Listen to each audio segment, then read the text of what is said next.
Hey everyone, this is Michael again, and welcome to the Monday Night Raw review. And Monday Night Raw was from the Performance Center in Orlando, and we are 2 weeks away from SummerSlam. And Monday Night Raw tonight, this show was absolutely abysmal tonight. This show was absolutely fucking terrible. This was one of the worst Raws of the year, in my opinion. We were introduced to a new thing that they introduced on Monday Night Raw tonight, which involves Shane McMahon, which I will get to explain in, because it was announced that Shane was making his return to Monday Night Raw, and he was involved with this stunt, which is going to be a part of Monday Night Raw every week. And to me, this whole new stint that they're doing on Monday Night Raw with Shane McMahon, it's going to be a failure, which I will get to explain in. But the show tonight was absolutely fucking terrible, like I said, absolutely abysmal. There was a report that leaked out earlier in the day before they taped Raw, and as I'm doing this video, it is Tuesday morning. It's after 1. So this news was released, I think, maybe like 1 o'clock in the afternoon, maybe before they taped Raw. And this report stated that Vince McMahon is in a volatile mood, and that there was chaos backstage at Raw. And they went on to say that there was reports backstage, in the past about chaos at Raw and SmackDown tape-ins, and many segments had to be written or rewritten at the last minute. Well, that's not surprising to me. It's Vince McMahon. So this is the guy who gets a script, he doesn't like it, and then he tells his creative team, to rewrite the whole show. He rips up the original script and tells them to rewrite the whole show. So, not surprised about that. So, this is coming from WrestlingNews.go. And it stated that Gary Cassidy was saying that today's Raw that we just saw tonight was totally unprepared, and that there is chaos from the top. And stated that WWE is set to tape the Raw that we saw tonight, and also tape the show for next week. And stated that things have been changing on the fly, and the script for the second show, which we're going to see next week, has yet to be completed. Cassidy added that there's an apparent lack of leadership and a log of stress due to indecisiveness. And a WWE source told Gary Cassidy that the shows will happen and air, but there's no attainable goal of quality because everything is decided under the pressure cooker of it all coming down to the very last minute. Wow, that is fucking sad. That is sad. It was stated that McMahon's mood was said to be volatile. It's not known exactly what set off Vince, but it's worth noting that there has been a ton of pressure to get TV ratings up. And new news that broke out today was Vince McMahon's XFL, which went bankrupt. But yesterday it was purchased by The Rock, which I'm really happy about. Really happy about the XFL being purchased by The Rock. So the XFL is not dead. So really happy that we're going to be getting an XFL season again. So now I can see my Guardians play for another season whenever that happens, once COVID is over. So, but really happy about The Rock purchasing the XFL. So, but that was the article. So, but like I said in the article, that there has been a ton of pressure to get TV ratings up, which Monday Night Raw has been seeing the worst ratings in its history. And they've been getting 1.4s, 1.5s.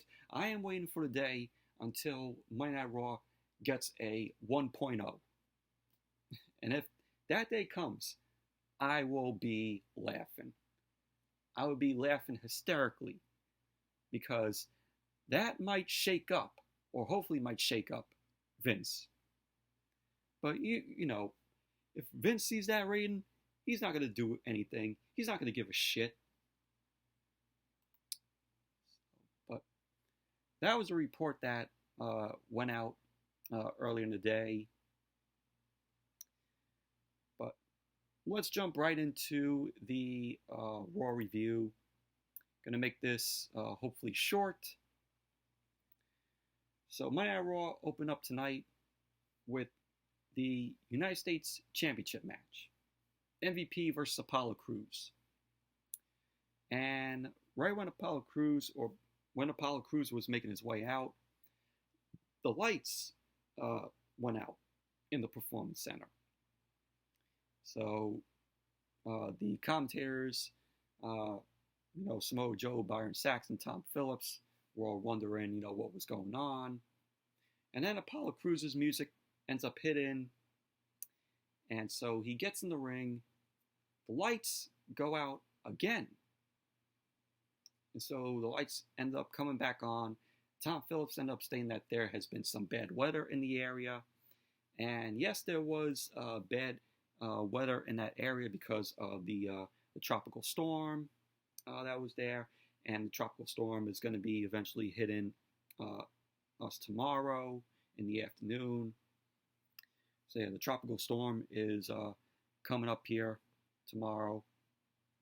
We all got to be prepared.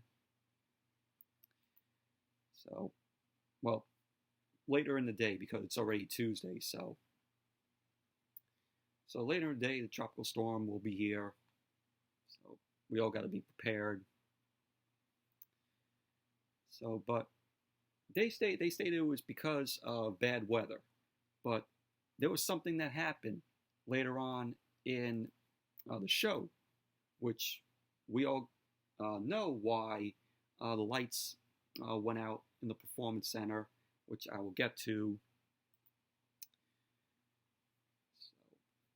So then we had Bobby Lashley, MVP, and Shelton Benjamin. The Hurt Business ended up coming out. MVP was wearing the new United States Championship, and Apollo Crews was wearing the old United States Championship belt. So MVP ended up getting on the mic. He ranted about how he's the real champion and that he will continue representing the Hurt Business as the real champion, as the real United States champion. And he ended up saying that Apollo Crews can go back to hanging out in catering with Cedric Alexander and Ricochet. So that's what MVP had to say. The bell ended up ringing, and the lights were flickering once again. They were going out again. So the match itself, it was a decent match. It was not a bad match. I mean, I enjoy MVP as manager for Shelton Benjamin and Bobby Lashley. MVP is getting Bobby Lashley over. I have to say, Bobby Lashley looks the best here, alongside MVP and Shelton Benjamin. And MVP, I like him as a manager, but when he's in the ring, it's like keep him out of the ring. I don't want to see MVP in another match. Please, just make him managing Bobby Lashley and Shelton Benjamin. I don't want to see MVP in the ring. So Apollo Crews ended up winning, ended up hitting a powerbomb to MVP. So there you go. Apollo Crews ends up winning the match, retaining the United States Championship. Post-match, Bobby Lashley ended up coming into the ring. He tried to go for the full Nelson on Apollo Crews, but Apollo Crews ended up dodging Bobby Lashley, retreated to the ramp. So Apollo Crews ended up having the 2 United States Championships. He had the old one and the new one that, of course, MVP was carrying around. So Charlie Caruso was in the back with Apollo Crews. Almost said MVP though, but she was in the back with Apollo Crews. Apollo Crews ended up saying that he's the rightful United States champion. He ended up saying that he gives praise to Bobby Lashley for being strong. And he comments on, being stuck at him over the past few weeks. Apollo Crews ended up saying that it hurt for his kids to look at him and say they thought he was the United States champion while seeing MVP on TV. Apollo Crews then went on to say that he's going to hang the old United States Championship on his kids' bedroom wall so they can have the first title their dad ever won. So this was apparently saying that the old United States Championship is going to be retired and we're going to have the new, United States Championship. So we had Apollo Crews end up walking off. He ended up saying that he's going to carry on this new United States Championship. So he ended up walking off. So that was that. And then MVP, Bobby Lashley and Shelton Benjamin were still at ringside. MVP ended up banging on the commentary table. And he ended up getting on the mic. He ended up asking, what's up with the lights going out? And he ends up calling it an unsafe working environment. He ended up saying that they should be ashamed of themselves. And that so should Crews. So MVP ends up ranting about some unsafe working conditions and how Apollo Crews ended up stealing his United States Championship. So MVP ended up going on to say that he doesn't care about Apollo Crews' wife or his kids, but he does care about his rematch. So MVP ends up wanting a rematch against Apollo Crews for the United States Championship, and he wants the rematch at SummerSlam. So eventually we're going to be getting a rematch. God. Gotta see MVP in the fucking ring again. Competing in a rematch. MVP should not be in the ring at SummerSlam having a rematch for the United States Championship. It should be Bobby Lashley. Bobby Lashley should be the one facing Apollo Crews for the United States Championship, not MVP. But yet this is WWE we're talking about. We gotta see that. We gotta see this rematch now at SummerSlam. Unbelievable. Like I said, should be Bobby Lashley, not MVP. So we end up seeing Sasha Banks and Bayley. Sarah Schreiber was interviewing them.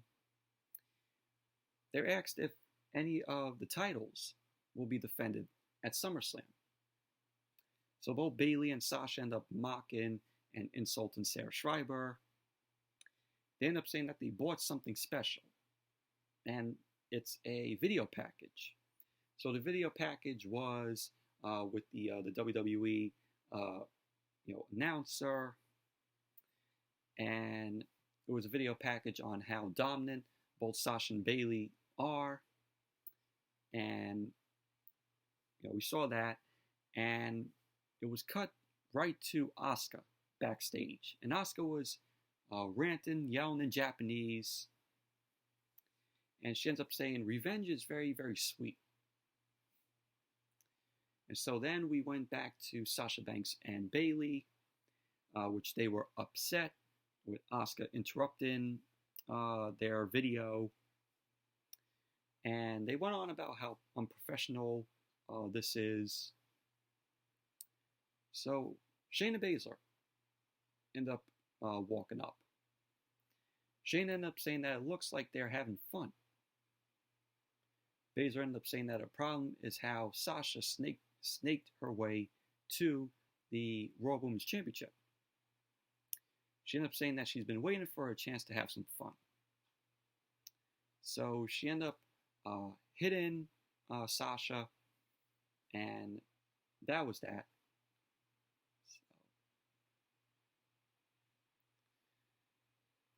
And then we had the KO show. Kevin Owens in the ring, and he ended up saying that there are a lot of interesting things happening tonight, including the return of Shane McMahon. Kevin Owens ended up saying that he has some thoughts on Shane, but he has something else to talk about. He says he's experiencing some microphone difficulties.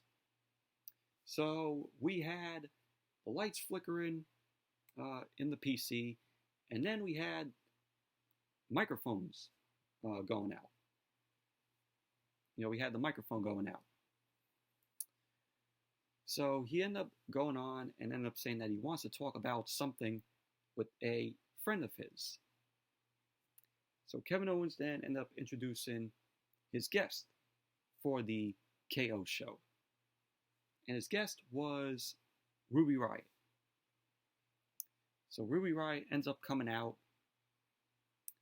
and Kevin Owens ended up bringing up how she got emotional after her recent win over Peyton Royce. So Ruby Riott ended up saying about how she hasn't had much success since returning, and she was saying how the IIconics, Peyton Royce and Billie Kay, have just put salt in that wound. She ended up saying that she's dealt with women like those all her life. And Ruby Riott went on to say that she finally got to shut up Peyton Royce last week. She ended up saying that the only thing that could have made the moment better was if Liv Morgan could have shared it with her. So Kevin Owens ended up saying that he was excited. And he ends up saying that Liv Morgan is here. So out came Liv Morgan. Liv Morgan has been off TV, I think, for a month, a couple of months. So it was good to see Liv Morgan again. So Kevin Owens ends up thanking her for coming. Ends up thanking Liv Morgan for coming on the KO show. So Liv ended up telling Ruby Riott that she asked Liv to hear her out. And Kevin Owens ended up convincing Liv Morgan to come. So Kevin Owens ended up started talking, and he's having more mic troubles. So he ended up recalling how the Riott Squad was once special, and that this one person of the Riott Squad, who was Sarah Logan, moved on. And Owens ended up going on about how he's treated a lot of people wrong and how he's done bad things because at the time he thought it was best for his career. And he ends up saying now he's not so sure. So Kevin Owens ended up going on, and he says it might be worth it to hear Ruby Riott out. So Ruby Riott ended up talking about how she returned to Liv coming into her own, and that Liv defeated her. She ended up saying she realized she wasn't needed, and that Sarah wasn't here, and that she took it out on Liv Morgan. So Ruby Riott ended up saying that she was wrong to do that. And Ruby Riott got all emotional here. And she got emotional when she was talking about the tattoo that they all got, their debut day, because Ruby Riott, Liv Morgan, and Sarah Logan ended up all getting tattoos of their debut date when they debuted on the main roster together, all three of them. So Ruby Riott ended up asking for one more chance to make the Riott Squad as strong as it's ever been. So then we had the IIconics come out, Peyton Royce and Billie Kay. Kevin Owens ended up saying that he had nothing to do with the IIconics coming out. And Peyton Royce went on about how everyone is sick of hearing Liv Morgan and Ruby Riott carry on, about what no one cares about. And she ends up saying that Liv Morgan should have stayed in the bathtub. She's referencing the promos that Liv Morgan ended up cutting when she was in the bathtub. Just returning for her debut return. Liv Morgan. So Billie Kay ends up going on, knocking Ruby Riott's one win and all the losses that she had. So both Billie Kay and Peyton Royce were also having mic issues. So they were still talking crap to Liv Morgan and Ruby Riott. Liv Morgan ended up saying that it's true. She and Ruby are not friends like the IIconics. She ended up saying that there's one thing that we'll always agree on. No one starts a riot better than them. So Kevin Owens ended up suggesting the IIconics to leave so they can continue their talk. So the IIconics end up telling Liv Morgan and Ruby Riott that they have nothing on them. And so they end up wanting to have a match. So they issue a challenge to Ruby Riott and Liv Morgan. Kevin Owens ended up getting slapped by Peyton Royce after, asking for more technical difficulties on the IIconics mic. And so Kevin Owens was saying, "Oh, was that really necessary?" Where Peyton Royce ended up slapping him. And then he got slapped again by Billie Kay, which was funny though. So Kevin Owens ended up turning to Liv Morgan and Ruby Riott, and both Ruby Riott and Liv Morgan ended up tackling the IIconics. They ended up sending them retreating out of the ring, and that was how the segment ended. And then we had the IIconics versus Liv Morgan and Ruby Riott, which the match itself, it was short. Little, Riott Squad, here with Liv Morgan and Ruby Riott, just the two of them. The Riott Squad is just, is back with just two of them, minus Sarah Logan. The Riott Squad ended up winning Liv Morgan and Ruby Riott. We had Liv Morgan end up rolling up Billie Kay. Post-match, the IIconics end up double teaming on Liv Morgan. Ruby Riott then ran in to make the save. Liv Morgan and Ruby Riott end up fighting them off and end up hitting the double team on Billie Kay. And that was that. But the match was short.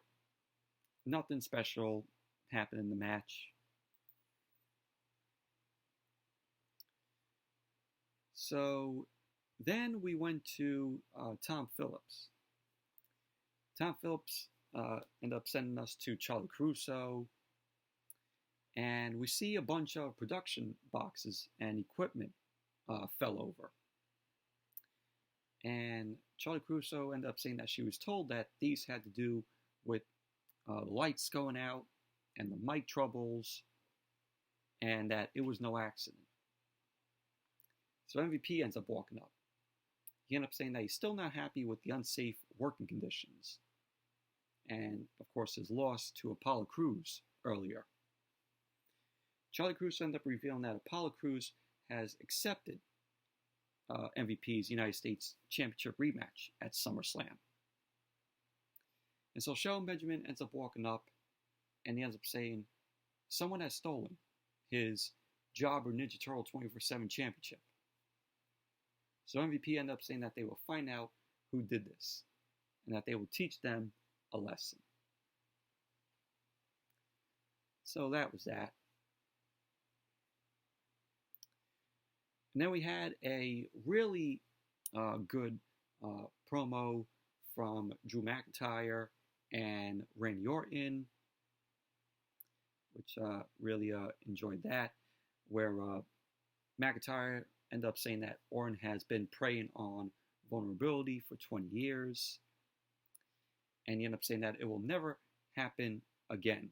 You know, after the attack that Randy Orton did last week to McIntyre, and he ended up saying that McIntyre ended up saying that he knows that motivated Orton last week.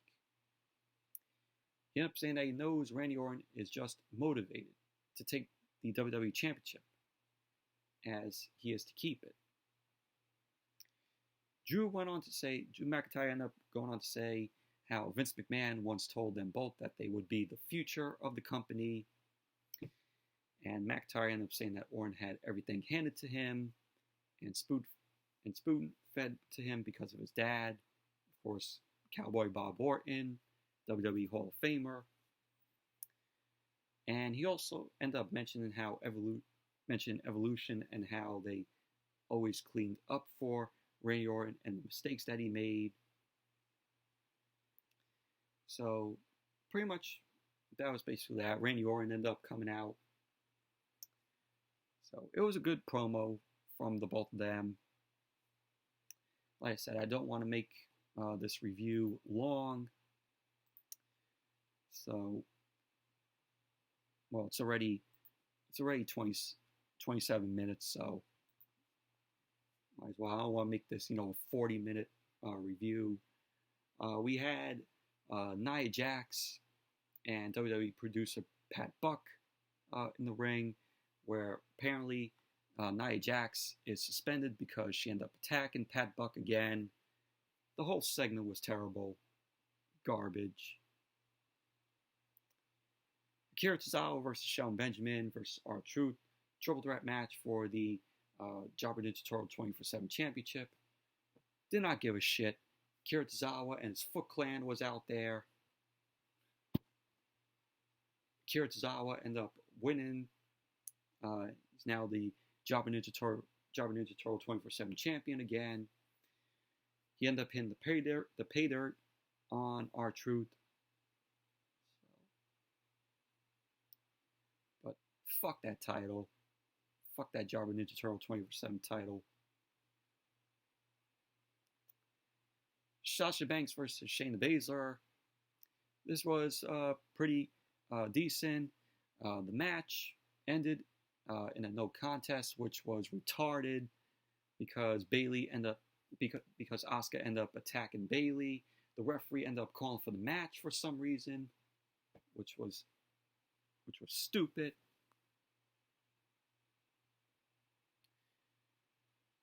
And then we had Angel Garza backstage. He was with Demi Burnett of The Bachelor. I don't know why she was there. Apparently, The Bachelor goes head-to-head with Raw every Monday night. The Bachelor's on ABC, which that show is garbage anyway. Who watches The Bachelor? Something, back there with Andrade and Selena Vega. And then we went to Raw Underground. Apparently, Raw Underground is this new stunt that's on Monday Night Raw, and Shane McMahon is like the MC of it.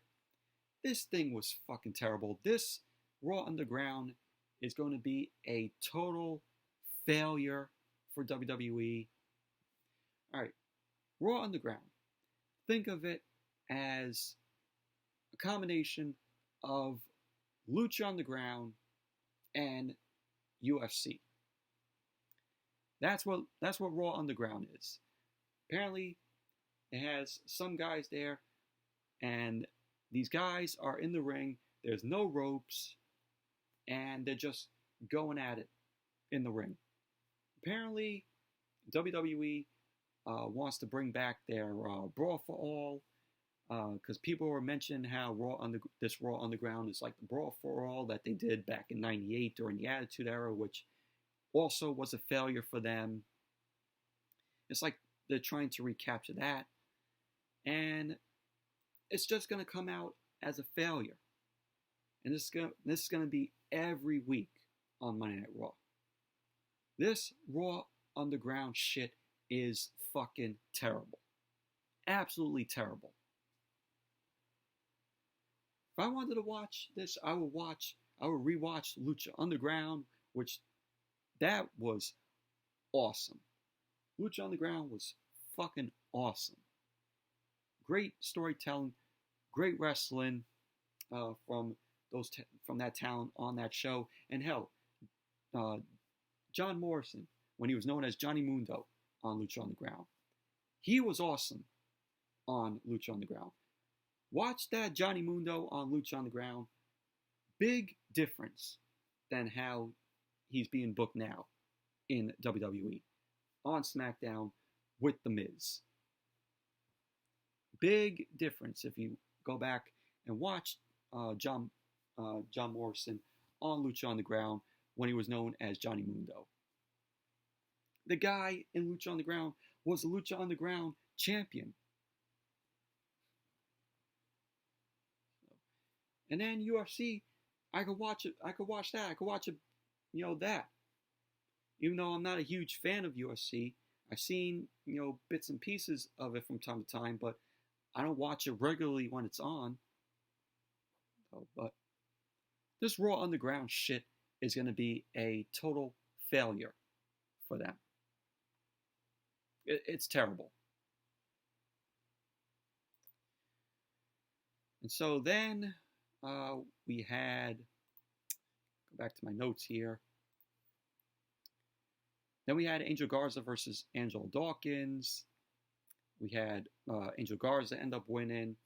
Apparently, Montez Ford, he was at ringside on the outside of the ring, and he ended up collapsing in front of the announce table. And, Angelo Dawkins was like, "Oh, you all right?" to Montez Ford. And Garza ended up taking advantage, and he ended up nailing the drop kick to Angelo Dawkins. There you go. Angel Garza ended up winning the match. Dawkins went to go out to check on Montez Ford, and he ended up asking if Angelo Dawkins ended up asking Montez if he's all right. And Monday Night Raw went to commercial. And then we had Andrade versus Montez Ford. The match went to a no contest because Ford ended up collapsing again. Apparently, Montez Ford had a heart attack, scripted, and apparently Andrade and Garza ended up poisoning Montez Ford. Whatever Montez Ford had in the red cup.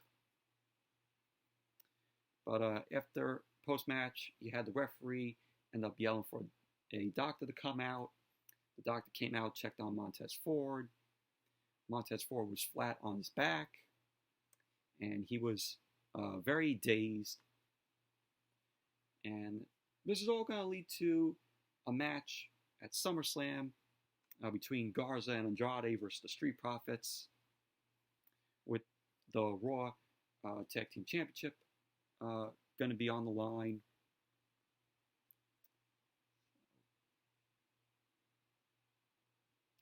Then we went back to Raw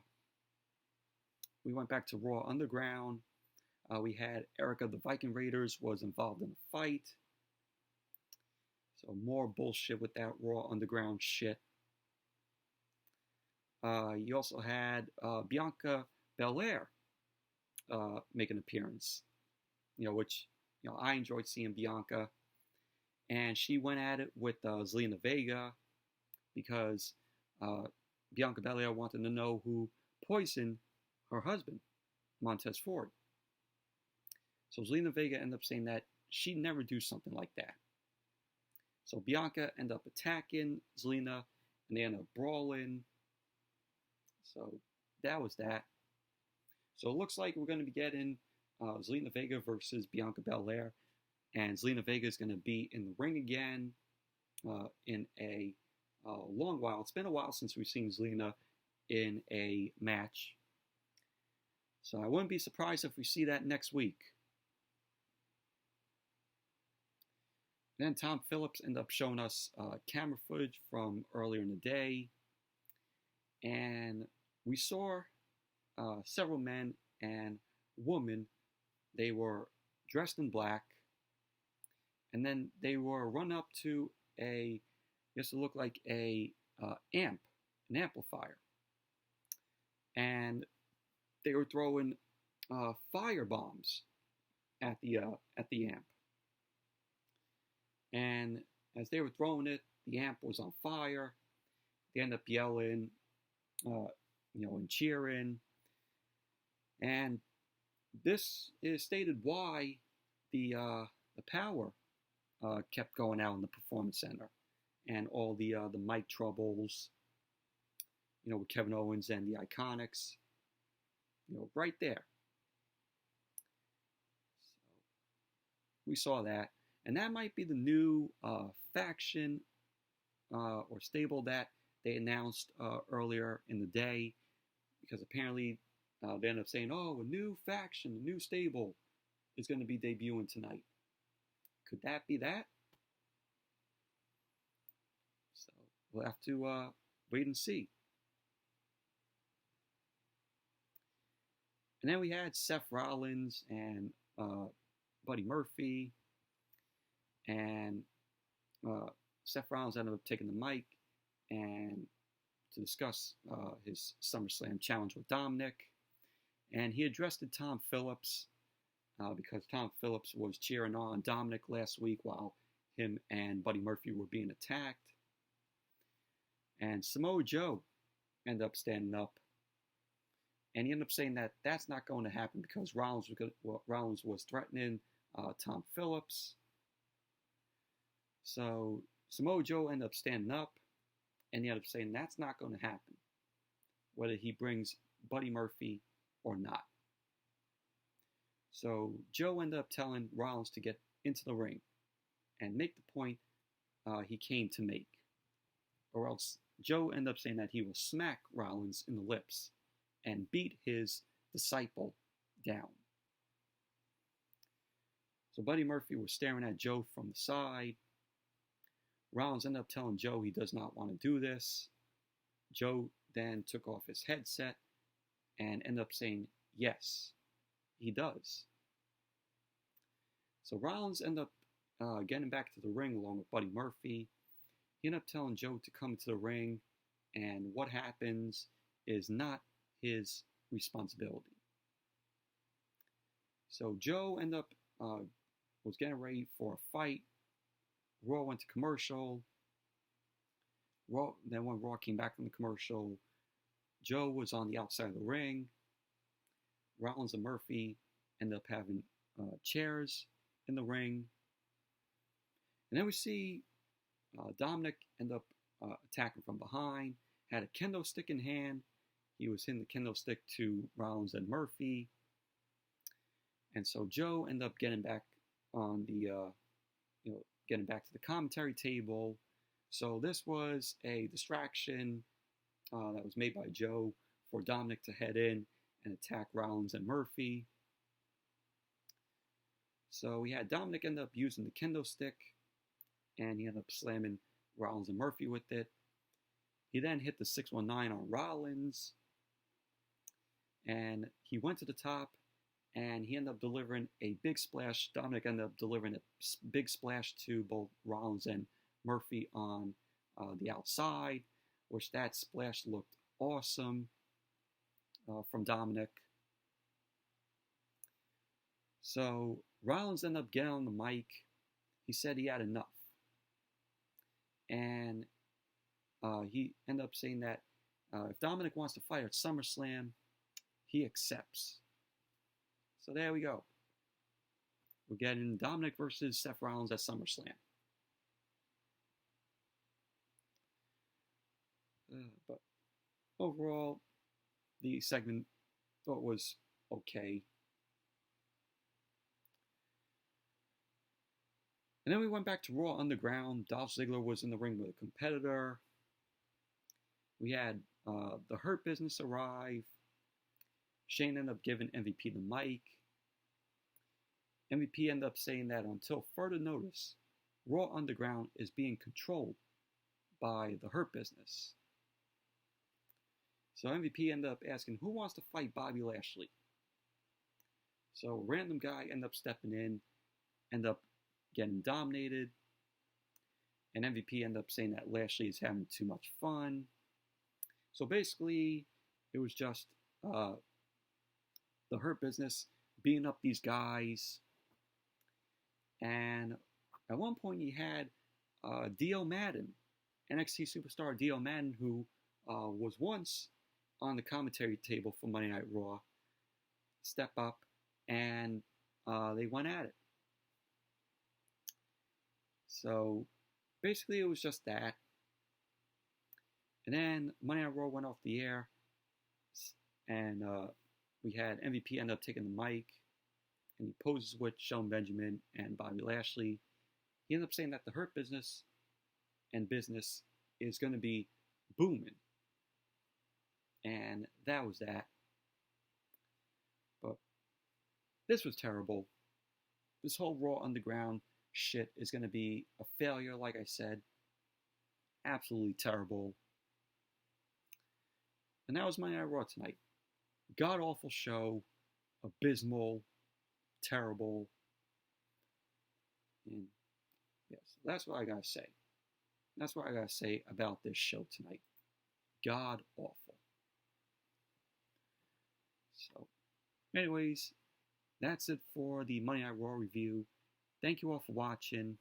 And I know I said I didn't want to go over 40 minutes, but it's 42 minutes now. But who cares? Who fucking cares? But thank you all for watching. Be sure to give the video a thumbs up, comment, subscribe, and I think there will be no Dynamite review this week. Maybe working this Wednesday, so yeah. Oh yeah, I think yeah. There will be no Dynamite review on Wednesday. Probably won't be up until Thursday. I'll be working while Dynamite is going to be on Wednesday. So Dynamite review will be up on Thursday. And I did catch the AEW Women's Tag Team Tournament Cup, which was on YouTube at 7 o'clock before Monday Night Raw. So I'll cover that when I do the Dynamite review. So it's going to happen every Monday at 7 o'clock, the AEW Women's Tag Team Cup Tournament on YouTube, on their YouTube channel. So, but I'll talk about that when I do Dynamite. But that's it for this review. Thank you all for watching. And until next video, I'll see you all later.